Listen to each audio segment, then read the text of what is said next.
Guys, it's Phil, it's All Leeds TV, and we are back with another player ratings. I am joined by my good friend Chris to delve through what was another wonderful weekend of football yesterday. I imagine there's going to be plenty of people wanting to get involved, have their say. Obviously, we're doing the player ratings, so if you want, in the comments, guys, let us know, join in, play along, let us know how bad you thought it was. I'll be surprised if anyone bothers fucking watching, to be honest. So that's how I'm going to start this show. Chris, you're the positive one. How are you feeling? Well, yeah, there's not too much to add to that, but yeah, the weekend was going so well until the Leeds game. I thought that the day before it was almost going too well. It was every result was perfect for us until maybe Chelsea got their equaliser, and you start to obviously get the hopes up towards the game, and that was obviously shot to pieces within minutes. Yeah, I mean, obviously you're focusing mainly on Burnley there. Obviously, Burnley's result was good. It made me feel, weirdly enough, I'm trying to get myself back into the mindset of before I watched the game, where I was actually beginning to feel quite positive. And for me, that's a real stretch. But I'd managed to tee myself up to, on match day, feel as though Burnley have dropped points here. We're all right. If we get a point, we could be in dreamland here. This is great. And obviously Tottenham took a point off Liverpool, which... That was good as well. The title race doesn't really mean anything to me, but as soon as Spurs drop points, you kind of thought, well, Arsenal don't need to win as badly now against us. So I thought maybe that might play into it. Yeah. And then obviously the days and hours and everything moves on, and you start to get, at the start of a week, you always feel, oh shit, I can't wait. I don't want to play the next game because I'm scared. And then as the week moves on, as it gets to match day, the anticipation turns into hope. And within 5-10 minutes, that fucking hope died. So, Chris, talk me through the game from your perspective, what you watched and how depressed you were. Yeah, I mean, started positively. I was looking for anything to be hopeful about, and the lineup was fine. I suppose it was a new centre-back pairing, which I didn't think was great. I don't think it could be good to be changing every game. Like we can't predict the centre-backs, but I think between us we're probably not going to agree on who's the best two. And we've got about 5 or 6 to choose from, and I guess no one knows where they're going to stand. But other than that, the team does pick itself, maybe other than Rodrigo. So I looked at the lineup. I wasn't sure what formation it was going to be, but I was hopeful. I thought, things have been going well so far. We've got a chance. I mean, straight away, you could just see it wasn't going to work. I mean, straight away, Arsenal were just sort of attacking down the right, down the left, and Ferper was being beat, Ayling was being beat, and you just thought, oh, it's going to be a long day.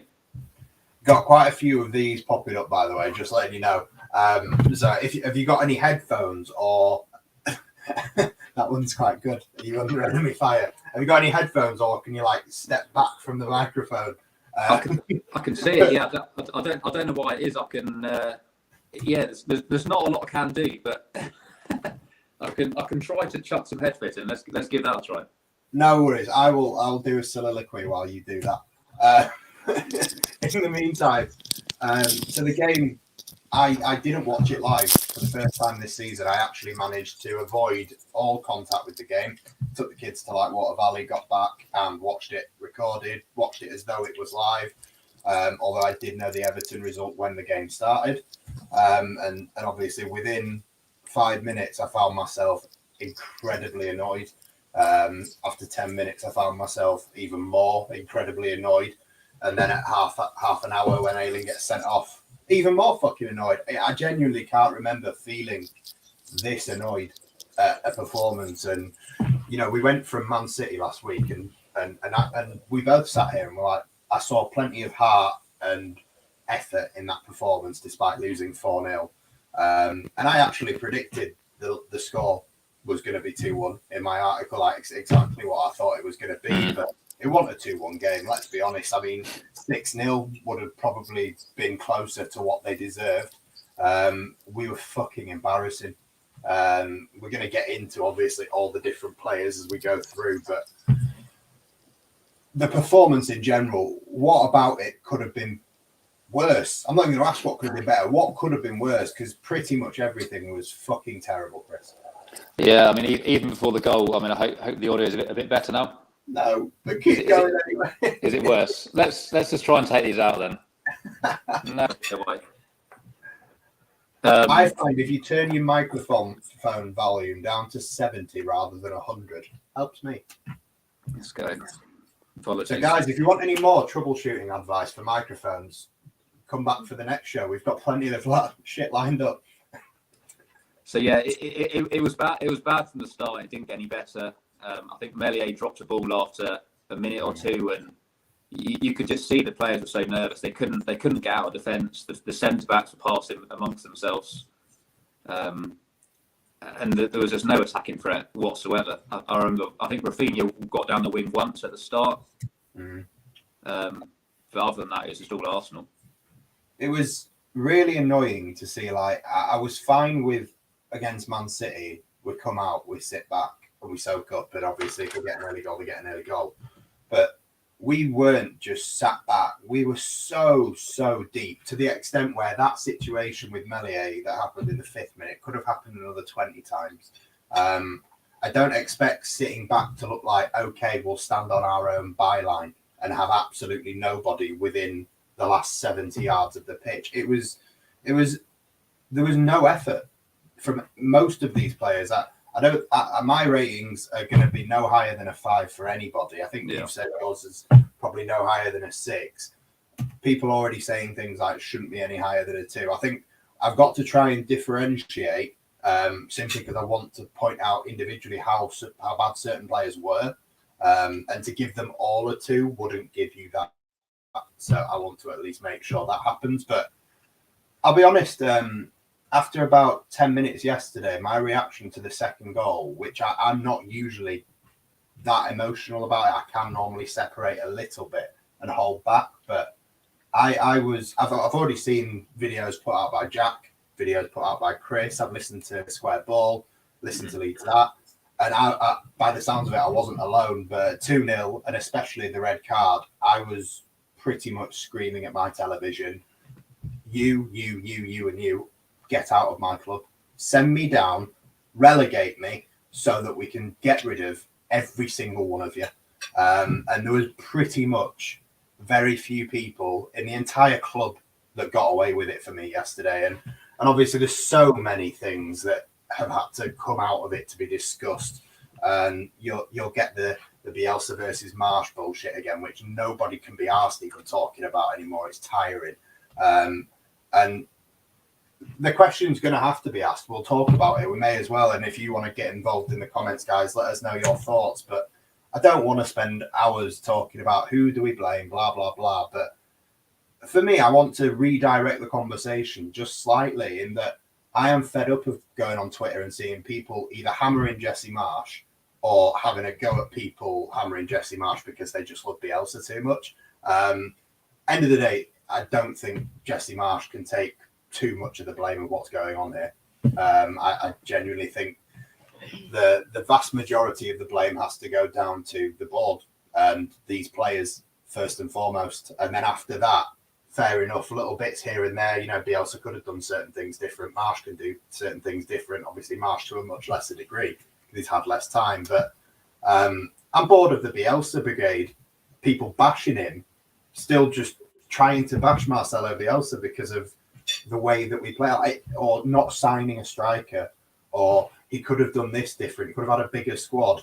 End of the day, you're a chairman of a fucking football club. Put a fucker on the pitch for him to train. He ain't going to walk away. And if he did, fine. I just think the whole thing is mental. I understand people being okay with Bielsa leaving, fine. But now for it still to be getting blamed on either of these managers, for me, is mental. You'll have seen the pictures on Twitter of the 3 guys sitting next to each other yesterday with a different caption from every person. And it's so hard to disagree, Chris. I mean, how much blame do you proportion to the board, and how much do you proportion to the players, and what's your proportion for the two managers, if any? I guess on the managers, I think yes, yesterday's game definitely wasn't on Marsh because the game was gone due to the individual mistakes, the red card. That after those two moments, the game plan, whatever the game plan was completely out the window. Yeah. The only chance we had of the game was striking early or putting Arsenal under pressure, them getting nervous, thinking about top four. But straight away, we gave them the opportunity to just relax and all pile forward. You had Nketiah thinking how many goals he's going to score. And there was just absolutely no chance from that point. I think the board, I suppose we'll never know who's to blame for the lack of the players, but we come on here every week and we know the lineup every week. So you can't take Melia out of the team. You can't. We've got centre backs. That's the only place where we've got a bit of competition for places, and they're all being fairly average at the moment. But everywhere else, I mean, Harrison, James, you have to pick them whether they're performing or not. Same as Raphinha, even though he's the superstar. Even you just can't afford to drop them. So I think the board have got to take the blame there. Whether there's truth in Bielsa not wanting the players, I guess there must be some truth, but I don't believe to the extent. There isn't. Yeah. End of the day, though, like if you're Radrizzani or you're Orta or you're Kinnear, end of the day, I think that you can love and respect Marcelo Bielsa like every single Leeds fan did. And I would have, at the time, if someone said to me, if I do this, he might walk away. But at the same time, if you're in control of this football club, whether that's Kinnear, Orta, Rads, whoever, or as a team, the 49ers, like whoever's involved behind the scenes, if they can't go, right, well, we think in our wisdom, because we own this football club, you don't, that you need one more player. So we're just going to buy you one more player. We'll just pop him here and you just tell him what to do like you do all the other lads. Is that all right? And do you not think he'd have just gone, all right, fine, have it? And if he doesn't, then by all means, if he walks away of his own accord, then he walks away of his own accord. But the way that no other football club does things like that. No other football club goes, here's the keys. And look, I love the fact that he was given the keys, but at the same time, you've got to work together. And, you know, I think maybe they would have overstepped the mark if they would have said to him, look, man marking against the big six sides, we're not a fan. Can you stop? Then maybe he would have been like, right, fuck off. You're not managing this team. I am. But I just don't see him walking away because they signed him a player. I don't think so. Him, but... I don't think if you chuck him Eze and Elise or even Lewis O'Brien for a few more million that he wanted to pay, I don't think he would leave the club. I'm sure he'd have loved to have another centre mid. Like you say, if he did walk away because of that, then so be it, because it would put the next manager in a better position. But as it is, March has come in and there's not a lot of hope for him because he's got nothing to work with and he's got players that don't really fit his system. Yeah, I mean, obviously, I'm trying to get loads of different comments up and everything. I am confused by the one that blames Jesse Marsh. That one does confuse me, just because I actually think he's probably the one person that can take the least blame. Don't get me wrong. I've sat here and said I don't particularly enjoy the football that we play recently, but I've understood that it was to prioritise results over performances, which I've come to terms with. But yeah, I mean, some of the tactical decisions, maybe substitutions, you don't agree with. But look, I thought the sun shined out of Marcelo Bielsa's arse, but I hated it, most of his subs. So, yeah, I really think blaming Jesse Marsh is just sort of clutching at something to be angry at. But a lot about yesterday, and obviously we'll get on to individual performances, but it just stunk of players that were championship quality at best, made to look a hell of a lot better by a world-class coach. And maybe they needed a rest. Maybe that's why it all started to go downhill. But maybe some people stopped listening. But from what I've seen already under Jesse Marsh, these players don't particularly tend to listen to him that much either, or at least not all of them, and not well. Otherwise, it wouldn't be going this badly wrong. I think one of the things I look at the team and I think you wonder why he does make some of the tactical decisions, because you've seen Rafinha, Sogan on the right, Harrison on the left. Yeah. The players love playing at 100 miles an hour. Yeah. Getting out wide, overlapping. You wonder why he's just told the players to just stop doing all of that. I know maybe some of the injuries hasn't helped, but making the team sit back. We've never been a team, as far as I can remember. I can't remember us ever been able to hold out for 1-0. I've never been comfortable 1-0 up and thinking, oh, we've definitely won this now. Even 2-0, you think, okay, well, they're definitely going to concede, so need a third goal. Yeah. So why he's just sort of taken all the strengths away from us and just tried something completely new. That's the one thing that does baffle me a bit.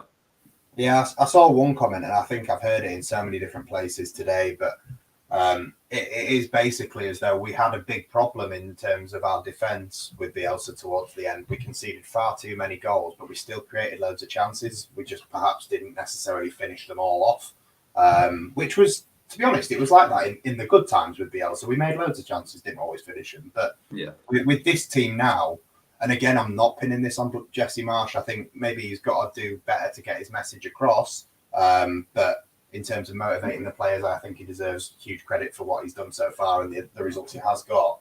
But yeah, unfortunately, it does seem at the moment as though the one thing that wasn't broken, which was creating chances, regardless of whether they were finished, that's gone as well now. So yeah, we can sit back and we can try and hold off and get, clean sheets, like Gail says, against teams like Palace and Watford. But you get round to these big boys, and that week that saw Bielsa go, there was 3 big 6 sides. We tried to play football and we got dicked. And now in the space of a few days, we've played 2 of them. We're about to play a third. We've stopped playing football, and regardless of the scoreline, for me, we've still got dicked. So it depends which way you like it, doesn't it? How do you like your eggs in the morning, basically? That's all this is. It's how you like watching football, what kind of football you enjoy, and which is your preference. And unfortunately, I don't think either of them were actually ever going to keep us going. I still like to tell myself Bielsa would have kept us up, but looking at this team, this squad, these players, I think so much has to go on them. There are certain players that, maybe are exempt. Bamford, for example, missed so much of the season. Cooper, captain, leader, missed him, and this is what we are without him. But, there's very few players that will be able to escape this, because it's going to be on their CV, and they deserve it on their CV. But they don't deserve the moves they're all probably going to get if we do go. I mean, how much do you, obviously we'll get into the ratings, but how much do you blame these players for the way they seem to have down tools for one manager, not really listened to another, and just generally, especially yesterday, there was no pride to play for that badge yesterday. None. Yeah, I think they have let them down. I mean, you try and think which players have had a good season who can come out with credit, and there isn't that many. I'd say Forshaw, Dallas have been fairly good all season. Rafinha been a bit slow of late, but you can't argue with the amount of goals and assists he's got. Some of the others, I don't know. We're struggling to pick out real good performers, and I think they did. Yeah, they let Bielsa down at the end. They whether they lost trust in what he was doing or they're just fed up shipping 6-7 goals. Maybe you can't blame them, and if they were forced to play a system that they were against, I suppose we'll never know how true that is. Yeah, I mean, there's so many different ones I could flag up, and so many different talking points we could go on. But Gail, we are with you. I cannot wait till this season is over. It has been the season from hell. I want to entertain the question, but to be honest, I just don't even. I've got to a point after yesterday where I listened to Jack's video, and he obviously said what he said about Rodrigo and feeling like they took a gamble with our club, and it's their responsibility that they're taking us down, undoing all the good work they've put in over the last 3-4 years. But I think when it comes to the players, I actually think in terms of the squad overhaul we need, relegation is what's best for Leeds United right now. I think if we stay up, the thing that hurt the most after Tottenham when Bielsa went was I always saw that ceiling for Leeds United being what Radrizzani had talked about 2 or 3 years, and then we'll be looking at Europe or Europa Conference League at the least. I actually believe that shit. Now I'm at the point where I'm like, no matter what happens this season, if we do stay up, all we can be in 5 years' time is Crystal Palace. That's all we can be.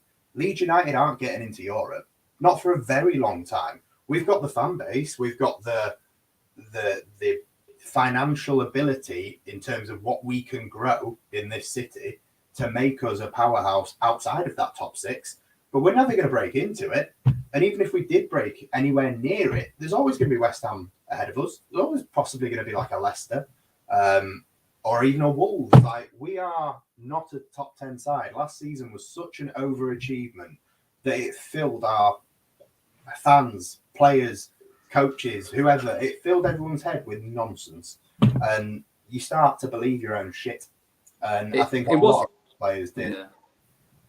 It was an overachievement, but I still think that was our opportunity to push up to the next level, because we had the coach who was respected. We had some fairly decent players. I mean, you're saying we need a rebuild, but we kind of needed that rebuild last year. And some of these players who were saying they're star players this season for sure, Dallas, they should have still been there, but squad players, yeah, absolutely. So, but now I fear if we go down, or even if we stay up, where we've missed that opportunity to step to the next level, because we're going to lose Rafinha, potentially lose Phillips, and we're not going to attract half of the players that we could have done last time. No. Mate, I 100% agree. I mean, for me, I think Rafinha's gone already. I think he's been gone since January, and I'm back in that place now where good riddance, fine, don't care. I think if we go down, Calvin's gone. I don't think there's any chance he stays. And I think, to be honest, there's a load of other players that if we go down, I'd struggle to go through that squad and list off players that I'd be asked about keeping, in all honesty. Apart from the likes of Bamford, Cooper, Dallas. But we are going to go back down, if we do go back down, with basically the same squad that we came up with, because every other fucker's going to go, apart from maybe Dan James, who I expect to stay. And good riddance to absolutely every last one of them, because they've done fuck all for this club since they've started. I can pretty much reel them all off, and it's going to be quite easy to do so because they're all involved in yesterday's game.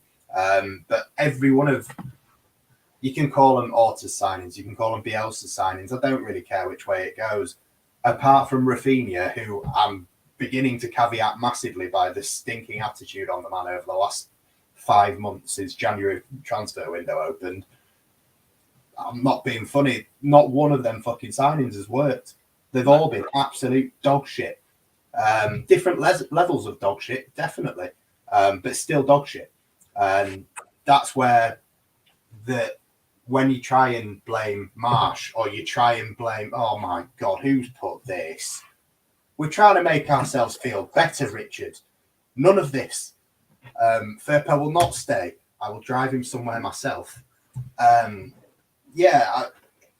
Chris, just help me, man. I need some sort of back rub or something to calm. I'm fuming. I hate these players.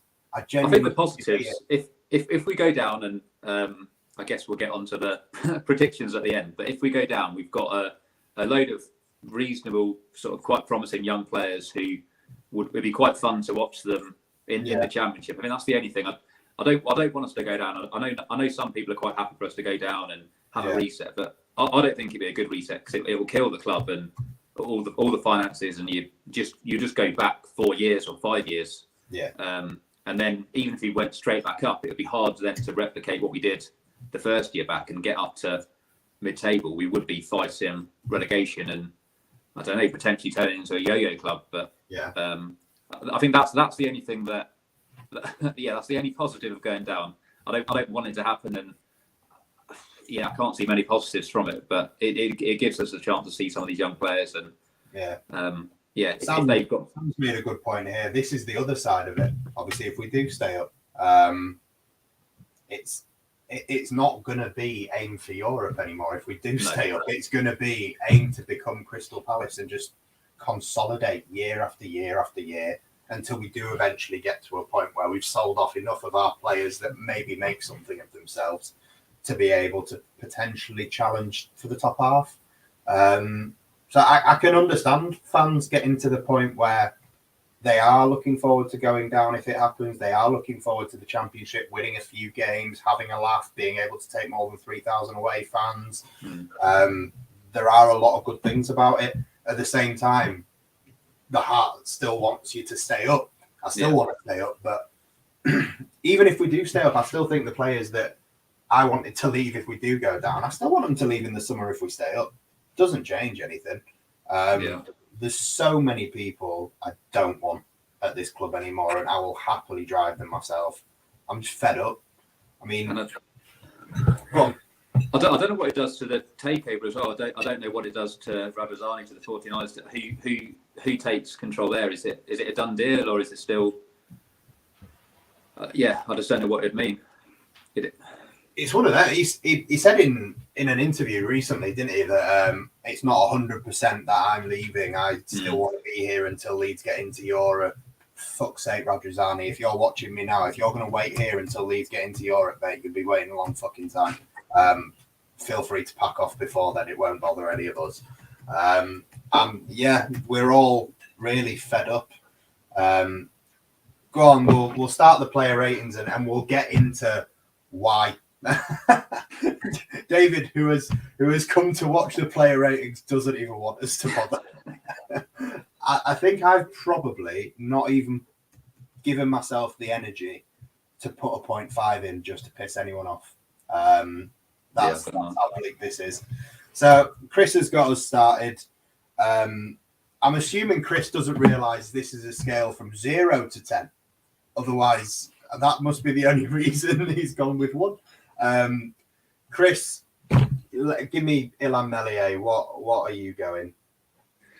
So I've boosted up a little. I've gone for 2.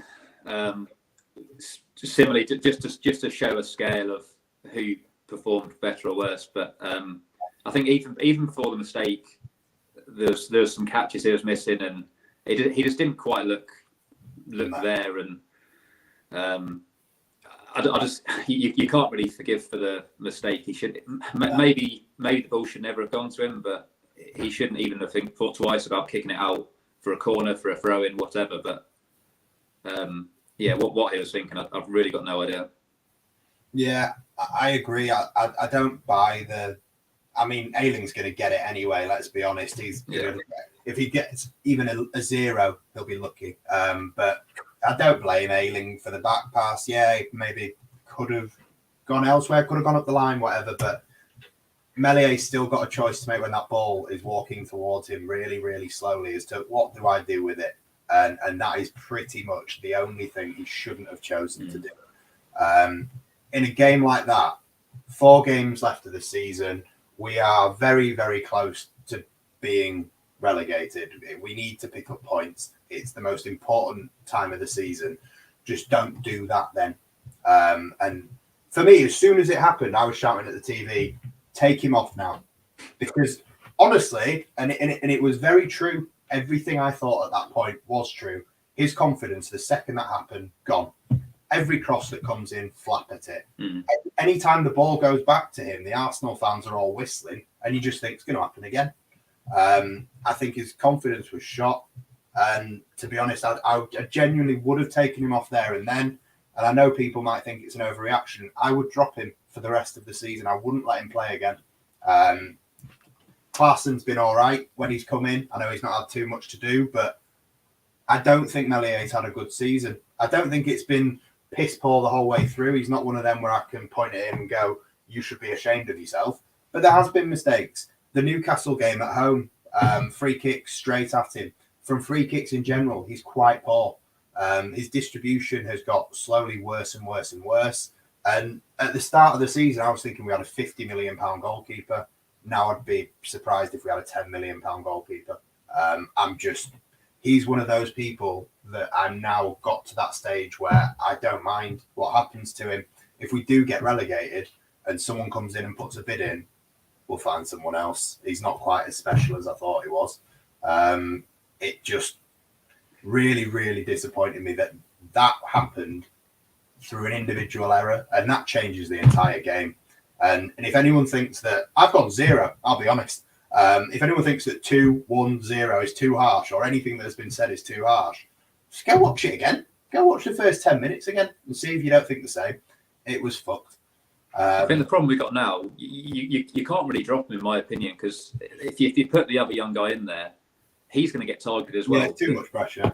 Whoever's in goal against Chelsea, they're just going to be standing on him at the corners. They're going to be hoofing the ball in, running at them, shooting from distance. They know his confidence is shot, and even whoever you put in. That's what I mean. No, if you keep him in, it's the same. Whoever's in net now for the rest of the season, if he does get dropped and Klaassen comes in, then it's a new inexperienced goalkeeper.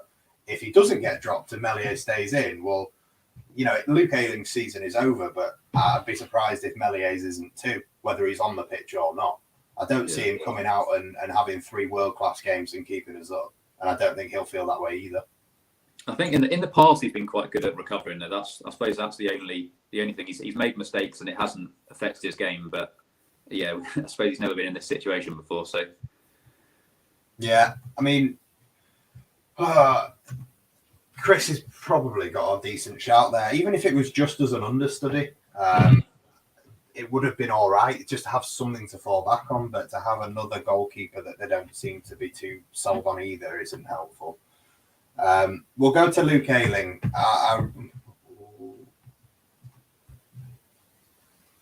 So I've gone for a 1. Just double check. That's not right? You don't agree with that one? Who, me? Down here. Look at the comment. Kiko. No, I don't agree with that. No. Just double checking. We can move on. Go on, back to Ayling. No, so 1. I think he's ultimately cost us the game. I mean, I couldn't see us coming back from the earlier mistake, but to go in the way he did, I know he was angry for it not being called offside, and maybe it was offside, but that doesn't really matter. He had no excuse to do that. As it says, he was captain on the day, and he's cost us. I think we all had this down as one of the harder games left. So you can lose the game. Just put your head down and try and just try and keep it tight. But just to throw away the game and the season, you can't really forgive that. And even before the sending off, I thought he had quite a poor game, and he was getting beaten for pace and Well, that second goal, it comes from his side. I know it's Rafinha that can't actually get a tackle in, but it comes from his side. He should be helping out there as well. And as Chris Kelly said here, first of all, captain material just doesn't even need speaking about. But last game in a Leeds shirt wouldn't bother me in the slightest. That from anybody yesterday, but the man wearing the armband, that is absolutely scandalous. And I got my exact reaction when the red card came out was before the game, they were wearing fucking shirts saying, we're doing this for Dallas. And they're doing interviews going, we're going to put this performance in for Dallas. Luke Ayling has been friends with Stuart Dallas for a very few years now, quite a long time. That's what you think of your mate. You're a dickhead. That is not how you perform for a friend, and it's definitely not how you perform for us as the fans. And that badge, that was a fucking crime. And the fact that he got back up, got away with the yellow card in the first place was a miracle. Then he actually seemed to be explaining to Granit Xhaka that he didn't think it was a red card. It was a fucking red card. There's no arguing it, whether it's offside or onside. I mean, don't get me wrong, it would be great if the linesman could put the flag up earlier. That's a rule that needs changing, perhaps, in itself. But why would you leave both feet off the floor when you're 2-0 down inside the opening half an hour of a game like that in this situation? If he would have done it at the first couple of games of the season, I still wouldn't have been happy. But to do it when you're wearing the armband, I mean, he's had no leadership all season when he's had to wear that armband. He's not remotely captain material. Stuart Dallas should have worn that armband all year, basically, when he's been fit. But why? Why is that the thought process that you think it'd be fine? And that's his season over. He's on the beach now. Yeah. Is that the only reason he did it? Wanted a break? Didn't have the bottle for it? It's fucking mental. Absolutely mental. Yeah. I mean, they're under so much pressure. So, I bet as soon as he left the ground, he would have regretted it. But yeah, he shouldn't be in that position. It was just, I suppose it was like what Berardi did in the playoffs. But at least Berardi was kind of fouled a couple of times, so you can understand why he was angry. Just to be angry for the flag not going up, that shouldn't work someone up in the same way. Yeah, and Johnny's right. If Alioski was still at the club, he probably would be the best fullback we've got. We have already got Cody Drammer and Leif Davis back at the club, but because they're technically still on loan, they can't play for us. So they're training with the first team, but they can't play with it. On the beach in Barbados, most likely. I'm just honest. I'm at that point where he can go. Honestly, the comment before had so much credit in the bank from the last 4 years. And it's all basically been blown away this season for Luke Kane. There's very few players that have got it still in the bank, to be honest now. But his is gone, absolutely gone. And Jamie Shack at right back, I suppose, for the rest of the season is what it looks like, Chris. That worry. Even that again, that's hard. That's hard to throw him in there when he hasn't been playing. It's left us in a mess because there's no one there that you can comfortably and confidently put there and say they're going to do a good job against 3 decent teams coming up. Yeah, and I mean, we could keep going on Ayling alone for the next hour. Yeah, that is the position you've put this club in now. We don't have Dallas. Who knows what's going on with Cooper and Bamford?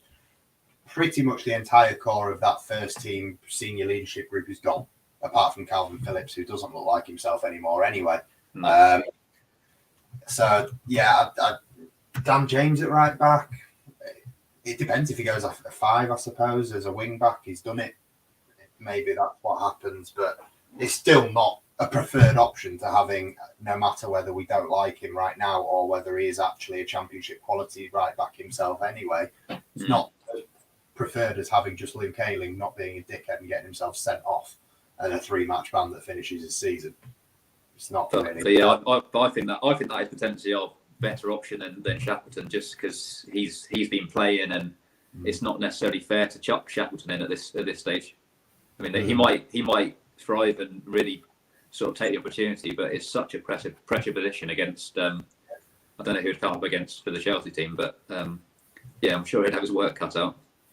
Honestly, wouldn't surprise me to see if Cooper is fit, which I'm really confused why Jesse Marsh said he was definitely going to play and then didn't play. But yeah, that's strange. Yeah, that annoyed me a little bit. But I could definitely see if Cooper starts and we do still stay as a 4, maybe Robin Koch or even Llorente playing as a right back. It wouldn't shock me. So yeah, we'll move on. Let's go into central defence, and I'll start with Robin Koch. What have you gone for Koch? So I thought they're both quite poor defensively, but I've gone for a 4. I just felt he was quite slow all game, just slow moving around, slow when the ball came to him.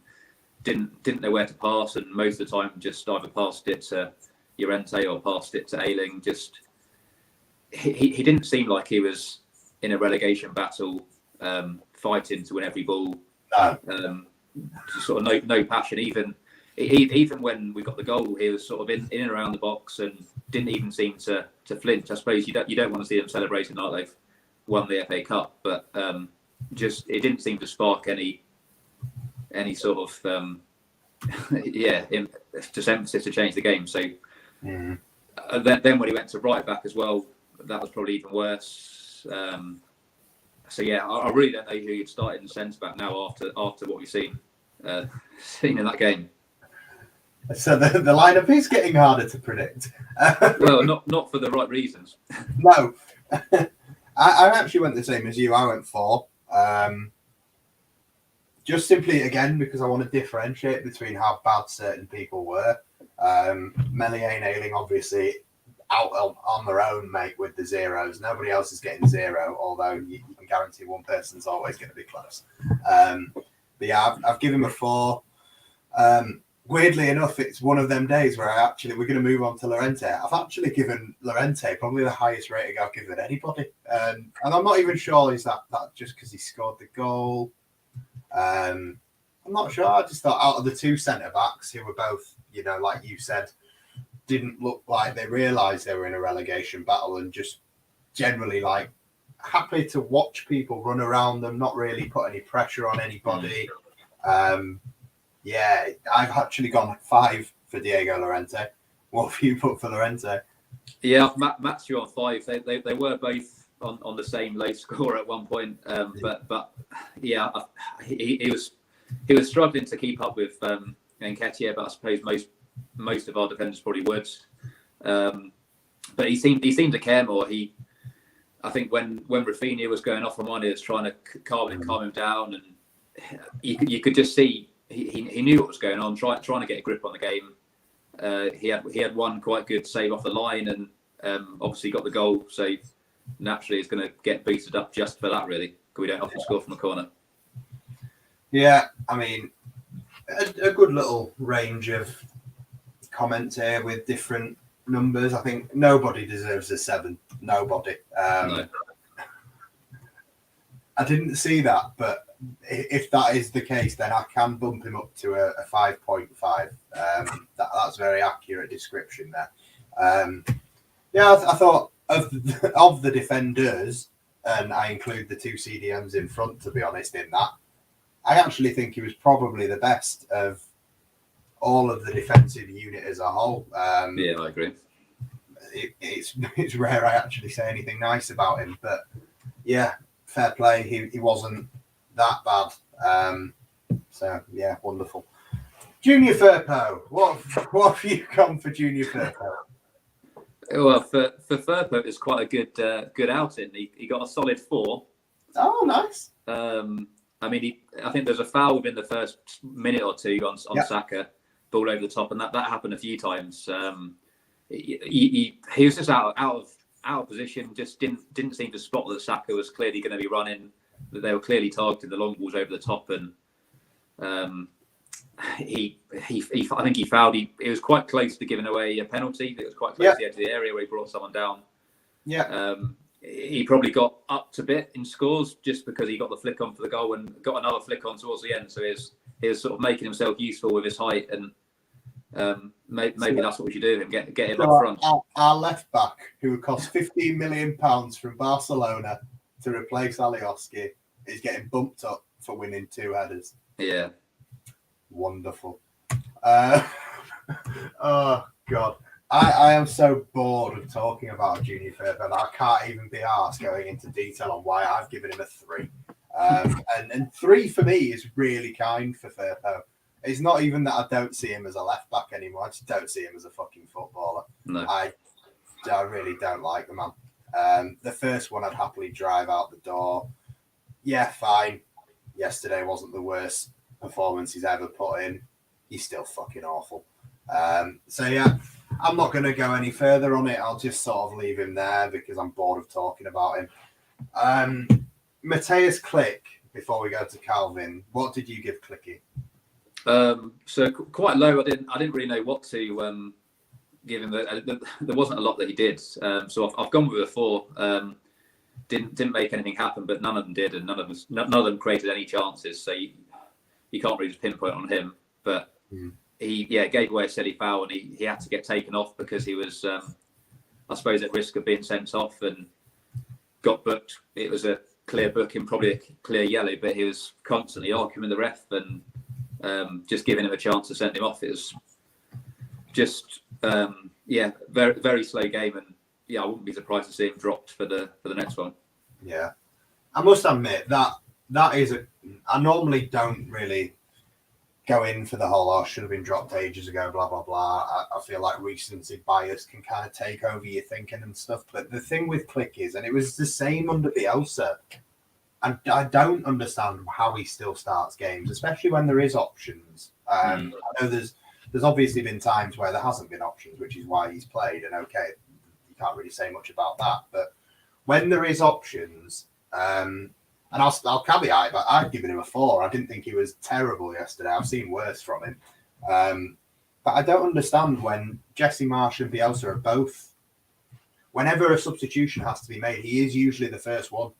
And it's always, you always get the interview after the game. Marsh not long ago has done I think he's done it twice in a couple of weeks where he's wanted more defensive solidity, so I went for Robin Koch.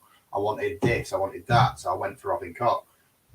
I mean, if you want something else, just stop starting it. And if you want a different impact off the bench, well, just bring someone else on. I mean, Lewis Bate came on yesterday, and I think he can probably play both that role and the one that he played as an 8 for Bielsa as well, perfectly fine, and probably better than Matthias Klick. Loads of shouts already after the substitute appearance yesterday, and we'll obviously come to Lewis Bate towards the end when we do the sub. But yeah, I mean, a lot of people calling for him to start every game for the rest of the season now. And to be honest, Clicky is one of the older players in the squad. We all think he's leaving at the end of the season. And I do think it is time to sort of... We've always said about evolving this squad and moving some players out the door, or at least towards a squad player role rather than someone who starts every game just because he's started the last 10 games. It doesn't need to be that way. So I am confused as to why he still plays. Really does. He's always got his moments. I mean, I think last season there was a point, maybe it was quite early in the season, and Bielsa said he could sort of play for any team in Europe or something to that degree. And since that point, it was just downhill that season. And he's had a few moments this season, but yeah, I mean, once upon a time he was scoring lots of goals, wasn't he? But looks like Bob was right about Klick all along. Like you said last season, maybe started the season okay, but generally just went missing after that. And then I think 3 games before the end of the season, he scored against Burnley, didn't he? And then that was pretty much it. It is generally just sort of doesn't do a right lot. And, you know, when you've got young players like Lewis Bate that come on and make the impact that they make when they get so little minutes, then it does sort of beg the question, why is he still playing? Especially when we've got the pathway to the first team and all that shite. So a difficult one. Calvin Phillips, what have you gone for KP? So I didn't go any higher. I've kept him at a 4. And I always, I suppose, judge on the basis that he needs to be one of the better players. We've all been crying for him to come back and make a difference, and he hasn't made a difference in any of the games he's been there. Whether he's not fit or the system obviously doesn't suit him as well. But he should still be capable of doing a similar type of jobs. Maybe he hasn't got the balls out to the wings to spray the passes, but he could still smash into the players to tackle and sort of rally the troops. He didn't seem to be that vocal, and I think it took till about 20 minutes to even saw him on the pitch and thought, okay, well, that's probably the first time I've seen Phillips mentioned at 20 minutes. Yeah, and I think it's a painful one because there's obviously love there for him in a way that there isn't for some of the other players, but it's hard to sit and have good things to say about him right now. The system, doesn't work for him, but I think we saw him in a similar system, or at least playing in a double pivot or in a 3-man midfield anyway, and making that work for England. He's meant to be a world-class player. You can just sort of try and make it work and do a bit of a better job in it. As much as I've always wanted to see the armband on his arm rather than an Ayling or anybody else other than Cooper, I just didn't think he wore it well. As a Leeds fan, and look, I know I smoke 20 a day at the minute and I'm not exactly the fittest, but as a Leeds fan, if I've got the captain's armband playing for Leeds United in a relegation battle, I'm not going to do what Luke Ayling did in 2 foot people because I'm not a dickhead. But I am going to get stuck in. I'm going to get stuck into tackles. I'm going to get stuck into my own teammates and having a bit of a word. I'm going to try and play football. And I don't think it suits him at the moment. I don't know whether it is a lack of match sharpness, match fitness, whatever. But if it was the team sheet coming out on Wednesday night and he's on the bench, I wouldn't be surprised. And apart from it being that he is Calvin Phillips, I do think he'd probably be dropped. And I think players like Lewis Bate could start with maybe even Robin Koch in midfield, the two of them, if you've got Cooper and Llorente at the back. And, you know, Klick, like we've just said, I don't understand why he's getting the minutes he's getting anyway, but I think the only thing that stops me from saying that about Calvin Phillips right now is the fact that he's Calvin Phillips. And maybe sometimes I just need to take the love goggles off and go, sorry, mate, you're not working. I don't think I've given him more than a 5 at all since he's come back from injury. Once. No, I think the first couple of games you let him off for match fitness, but you expect by now he's up to the task. I don't know. I guess the contract situation is probably not helping, and I suppose I know he's saying he wants to stay, and I think if we stayed up, you probably expect him to give us another season, but it can't be helping having noises in his ear, probably from England teammates, from agents, from whoever, sort of just asking the question about next year, because I bet he'll be fighting about someone. Week on it, isn't he? 3 different interviews this week: BBC, Sky, BT, all on the same subject. Just people say the same about Marsh. Just you can make yourself unavailable to the media. Bielsa did that quite well. I mean, it's nice to know that we're going to have the best academy in the world in 3 years' time. Then that is what I wanted. That was the one thing when this season started. I didn't want to stay up. I didn't want to, stay up and sell Rafinha for 70 million as opposed to 25. I wanted the best academy in the world, and I'm really glad that that's going to happen. And I've got some NFTs as well. That's good. Absolutely. So yeah, it's all a win round. Right, Rafinha. So I've gone low again. I've gone 4. I've gone lower.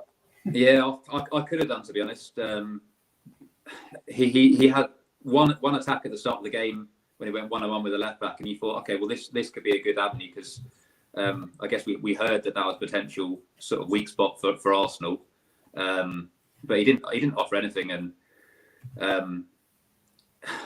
he wasn't even running at the players very much. He was. The ball would go out to him, and I think a few times he'd just try and spray the ball back into the middle, and he just didn't seem to know where to go. And I think he was probably quite lucky to stay on the pitch as well, because he got booked, and then he looked like he wanted to fight with the ref, and he went full Max Gradle against Bristol Rovers, didn't he? Yeah.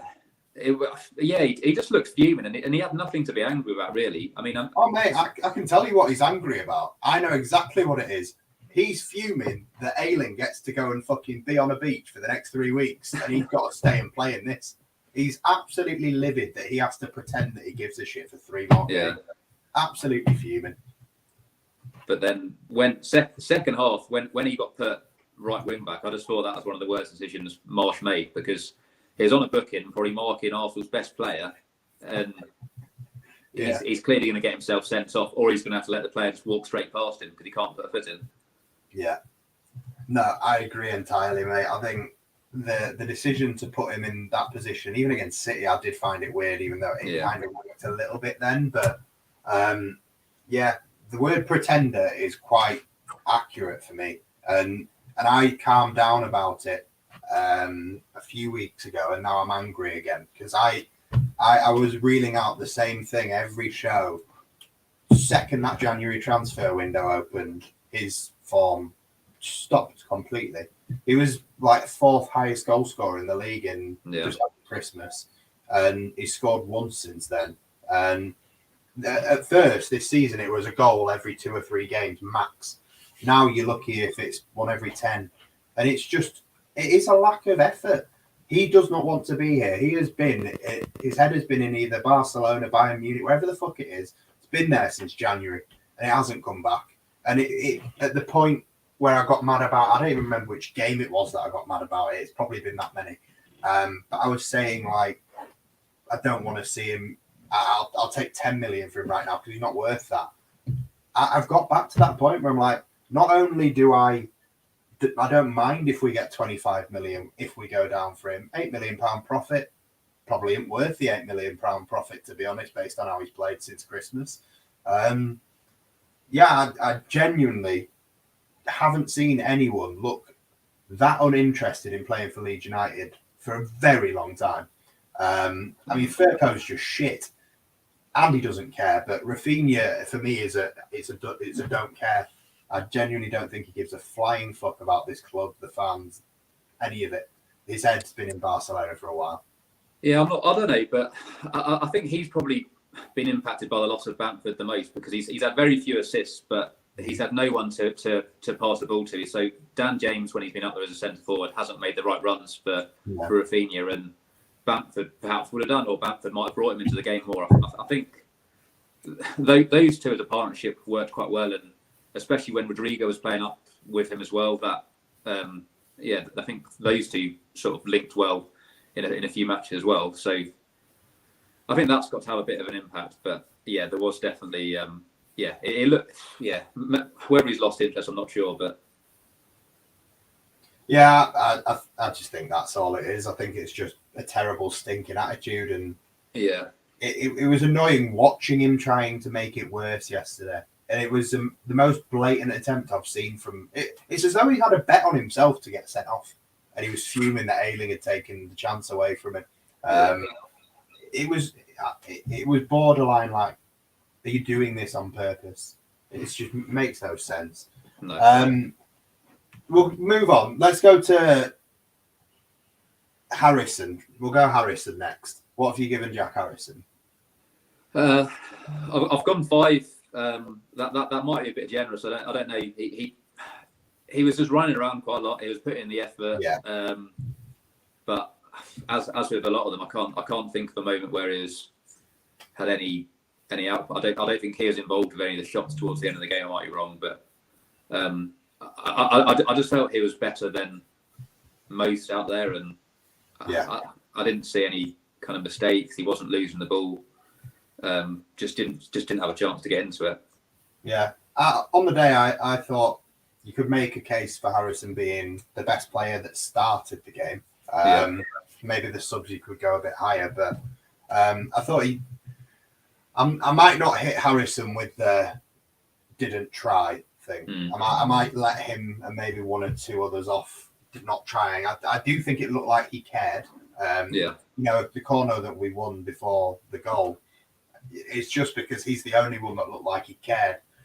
He kept hold of the ball, did the right thing. His decision making is always something that gets thrown at him, but I thought he made the right decision in that situation because genuinely there was no one to give it to. So he did the right thing there. I thought he tried his best. The physicality still needs work, but it wasn't as bad as it was against Man City. But yeah, I mean, when you get into a point where you're saying, hey, he laid the ball off a couple of times, he did this, and you're just clutching at straws to try and justify that one person wasn't the worst player on the pitch. Yeah. It says a lot. So I've given him a 5, and that's the highest I've given anybody. So I don't think we'll be doing a man of the match, will we, Chris? Should we just sort of not do man of the match this week? Yeah, probably not. What have you given for Dan James? I've gone 5 again, and I think he was slightly better than Harrison, so maybe Harrison should have been a 4.5. Again, he didn't offer very much, and there was the usual sort of cheap fouls, but this time there wasn't any. He didn't draw any sort of reactions from the Arsenal players. Didn't go baying for blood because but could have another red. No, again, lots of effort, which I suppose in that game is kind of what you need when it's all gone pear-shaped from the get-go. Second half, I thought he was quite good at right wing back, and I certainly think it was a better choice to go there than Rafinha. I think at half time I'd have put either James or Harrison there rather than Rafinha, especially because of the booking. And I think it could be an option for the Chelsea game, just because I think he's going to have to go 5 at the back with the problems we got there. Yeah, I was a bit confused about the position yesterday. I couldn't work out if Dan James was playing as a 10 like Rodrigo does, if it was a 4-2-3-1. For the time it was 4-2-3-1. I did find it very odd, but obviously second half everything changes and they all kind of end up in God knows what place. So after the first 10 minutes it was gone, wasn't it? Yeah. I went the same as you. I went 5. I thought him and Harrison, all right. There's not really, I couldn't really have a proper crack at them like I had at everybody else. I do think Dan James always tries. And it will be interesting to see if he does go to fullback in the absence of Ayling, Dallas, and obviously Firpo having to be at left back again. I just keep upsetting myself by thinking about it. It's awful. But maybe that is where they go instead of Shackleton. I think that would basically tell Jamie Shackleton he can leave there if he's not going to get a game now. I think that's kind of where drama got to the point where, well, if I'm not going to get a game here, I never will. So I think if I'm Shackleton now and Dan James starts at right back, I'd probably be thinking the same. But does Shackleton even see himself as a right back, though? I don't know where he wants to play himself. I think he sees himself as a centre mid, but I think for anyone that knows anything about football, you should probably sit him down and tell him he's a right back. He's not a centre mid. He's not got anything. I mean, we're not a physical side anyway anymore, despite the yellow card record. But there's no physicality in Jamie Shackleton to be a centre mid, unfortunately. Right back, promising, but not a centre mid.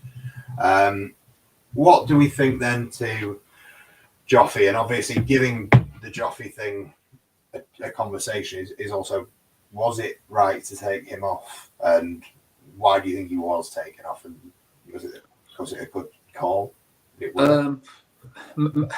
it was any option.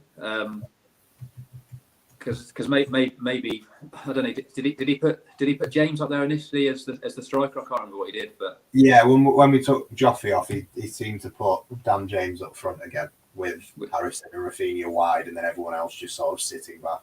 Which is it's not a good option, but I suppose you can understand why. Okay, he's got the pace; he can probably cover more grounds. But yeah, you did feel sorry for him. It's his first start in a while. He didn't get much of a chance when he was on. He was dropping deep. He was trying to chase the ball, but he just couldn't get. Well, yeah, no service. So yeah, what can you really expect him to do? Yeah. I agree with everyone. If people are saying don't rate him because obviously he didn't really get to play anywhere near as long as he should, then yeah, fair enough. I've given him a 5. Like, I didn't think he did a right lot wrong. He was up there with one of the better players on the pitch from the time he was on. Didn't do a great deal, but nobody had done a great deal at that point. The reason he doesn't get the chance to go any higher is because unfortunately Ayling fucked him, as Chris says. It's a shame that he had to be sacrificed. I thought he started 2 games now, both against Arsenal, not right? 20 minutes in either. I just don't think it was. I think if you're going to give him his first start in months, when people have been baying for him to start for ages, just take someone else off. Because realistically, I would have just taken Firpo off. Just take Firpo off, shove anybody else on, leave Joffrey on the pitch. But I suppose then you'll tell me we wouldn't have got the assist if Firpo wasn't on the pitch. Well, he seems the only person that could flick it on, yeah. Oh dear, I'm so depressed. Fuck this. We'll move on to the subs. So obviously the first sub that came on was Pascal. Again, like I said, when I saw Pascal warming up, I hoped it was for Firpo. But what did you think of Pascal when he came on? I thought it was quite good. And I rate him as one of our better centre backs. He's had his moments this season where he's, well, I don't know if he's looked like a world beater, but he's looked very good, but he's also had sort of some shockers. He made quite a few fouls. He does get himself into the wrong position sometimes, but out of all defence, he seems to make a lot more blocks, and he's physical. So he's good from corners. I don't know. He should be a threat if we ever get corners of our own. Other than the one. Other than that one, yeah. So I was quite happy and tempted to throw him in for the next game. So I gave him a 6 just because I felt he was a step up defending wise to the other 2. Yeah. Okay. Fair enough. I mean, I went 5, but I went the same for Llorente. I thought he was all right. Didn't do a right lot wrong. No. And that's basically the best I can say about any of the players from yesterday. Just didn't do a lot wrong. Fuck it. Let's move on to Lewis Bay.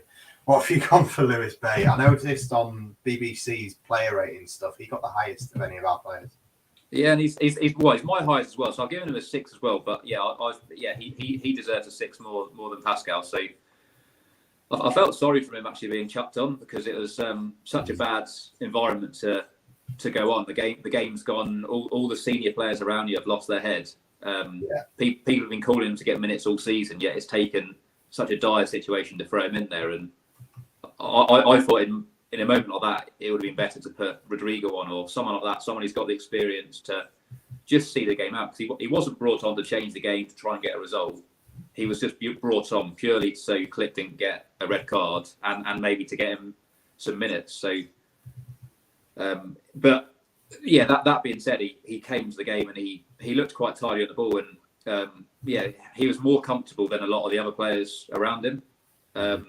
So he didn't look like he lacked experience, and he slotted in quite nicely. So yeah. I agree. I'd start him because didn't do a great deal wrong.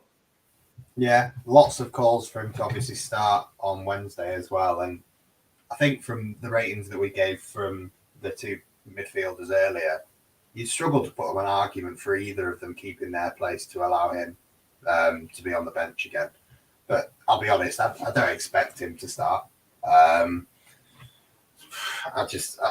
think this whole pathway, believing in youth, I just think it's bollocks. I don't think we're actually going to see any of them given a chance. And when they do get given a chance, you see them taken off after half an hour anyway.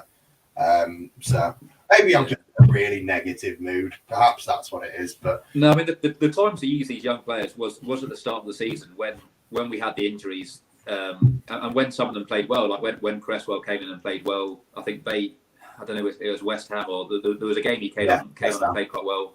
Yeah. That was the time to just back them and see what they've got, but just to throw them out of the team and then never to be seen again, and to have a stat that Leeds have started the most young players or whatever it was. That's bollocks. I think everyone's been fucking injured, not because we've wanted to. Yeah, so now it's too late. I mean, someone might come on and make himself a hero, but it's just far too late. Yeah, and we'll. So I gave him a 5, just because that was the highest I get for anyone. Yeah. But I was impressed. I think he's made the most of his minutes when he's got them, which is why for me he's ahead of, or I think it seemed like he's ahead of Jamie Shackleton in the centre mid pecking order as well. So yeah, I'd be happy to see him get minutes. We'll finish off obviously with Rodrigo. I'll be completely honest with you. Before this show, I had to go and see who the third sub was because I had no idea. So I've given him a 4 just because I don't naturally know. I didn't even realise he was on the pitch. So it probably deserves to be lower. Tell me what he did. Well, he potentially nearly came up with an unlikely equaliser, but didn't quite get enough on it. What did that? Oh, no. Don't try and bump up his rating for that, please. I didn't bump it up, but that was his only involvement, is what I'm saying. I mean, oh right, okay. I don't think you can blame him for not scoring. It wasn't even a half chance, but that was the only time I noticed him. I was pleased to see him come on because I felt you needed someone with experience just to try and calm things down. It wasn't the time for getting silly yellow cards and losing your head when there's more important games to come. And maybe he was a calming influence, but the scoreline stayed down. But I don't think it was because of any player or any decision. I think Arsenal just didn't finish it or didn't need to. Didn't need to, did they? Yeah. Yeah, obviously, I think that I need to flash that one up. The fans looked brilliant yesterday. Fair play. Unfortunately, the fans aren't going to keep us in the league, despite our hopes. It's really bleak. I'm not looking forward to Wednesday at all. I've got tickets. I will be there, and then obviously I will be with you on Sunday as well for Brighton. I'm excited to go to Elland Road for a Premier League game for what might be the last 2 times. And I live in hope and expectation. Hope more than expectation, but it's really started to feel like a kick in the balls, and I'm just sort of expecting already Wednesday to be a continuation of that kick in the balls. Do you see anything out of Wednesday now after that performance yesterday? I mean, I've been confident for weeks about that game, just because of where it's placed, and because Chelsea have been on a downward spiral. But now I think it's kind of changed, because I think all the Chelsea players are probably looking at it thinking, I would like to play that game before the cup final, because get some goals, get some confidence up, and I don't think it's the easy game that I was envisaging a few weeks ago. So I don't know. I said yesterday, I think it is good that the game is on Wednesday rather than Saturday, because a week of interviews, a week of people sort of speculating what's going to happen isn't going to help anyone. So, yeah, it's good to just have, a quick turnaround. Yeah. I think that's the only thing I am sort of happy about, that it is a quick turnaround, and I've got probably a show every night of this week when I'm not at Ellen Road, just because there's that many games. So that's the only positive thing. I am generally in a really depressed Leeds United incited mood. So to all the players yesterday, thanks for doing that to me and ruining my week before it started. If you can do something about it on Wednesday, that would be nice. But I don't believe in you. So fuck it, I'll just go and sing about the club and pretend you lot aren't there. Yeah, so have you got anything to just try and cheer me up before I just go just top myself, or just anything to get away from thinking about it? I think we don't need 40 points to stay up. No. Whether we are going to stay up this you mean you finally admitted that we're not going to get 40 points, and now you're reasoning with yourself that we don't need 40 points to stay up? There was no reasoning to suggest Ayling would do what he did, but I think we could. It's quite possible we lose Wednesday. I mean, if we get anything, if we get a point, that's a bonus. But I think Burnley are going to lose at Tottenham as well, aren't they? So we're essentially down to the last two games, and it's who can get something. And we're at home against Brighton. I know, obviously, they're probably quite one of the most informed teams at the moment. Maybe they seem to be climbing the table. We haven't even laughed at that. Sorry? We haven't made a single Man United joke all day. I know. We've done well. Hour and 12 minutes gone, and I've not laughed. You can't even take pleasure in it when in this situation. No, that's the problem. I can't even enjoy Man United getting beaten 4-0 by Brighton, because this is how miserable Leeds have made me. Oh, fuck it. I think after that game, one of us will have points on the board. Who it would be, I don't know. What, the Brighton game? Yeah. I hope you're right. Well, I don't actually, because it's just going to be fucked. We'll probably get a draw and then Burnley will win. Either way, we're going down. I need alcohol or something to comfort me. I can't do this anymore. Well, thank you everyone for joining us. If you haven't already, smash a like and do the subscribe and all that shit. There's going to be plenty more content coming over the next few days, because obviously there's games coming out of our arse. So there will be a big match preview tomorrow night ahead of Chelsea. That'll be with myself, Scott, and Tash. So join us for that. Then another player ratings ideally on Thursday, I believe. Then probably another big match preview on Friday or Saturday. And then whenever you're not watching Leeds United, basically, you'll be watching us, fingers crossed. This is what I need. Someone to just tell me, we're not going down. We're not. And he's even put it again. He's yes, I like you. You can come back. Give me that faith, because I'm losing it. I'm the will to live. As always, Chris, thank you for your time tonight. I hope I've not made you feel more miserable than you already were, but I suspect I probably have. No, it's good. Thanks for having me. Yeah, good to talk this on free, because I think we're all in such a bad mood after. Yeah, at least gives us something to go on for Wednesday. Fingers crossed. Right, well, I'm going to end this before I just cry live on camera. So thank you for joining us, everybody, and you know where you are, where we are for more shows and shit. Yeah, bye. Just wave until it finishes.